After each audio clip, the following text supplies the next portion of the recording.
In today's video, I'll show you how to install I.G.I to Neonix patch. Check my video description for these two mod download link.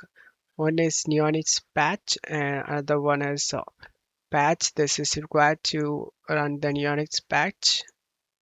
Once download done, select the folder icon and right click on the Neonix patch and select WinRAR and select open with WinRAR. Right click on the game and select open file location. Before installing, you need to make sure your game version is 1.3. Go to details and check whether your game version is 1.3. If not, don't do this. Drag and drop the Neonix patch files inside.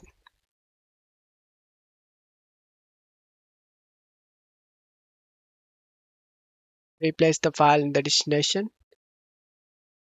Once this done, go back and open the patch folder. Drag and drop this exe inside. Replace the file in the destination.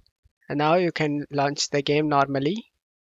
And as you can see, we have successfully installed the Neonix patch.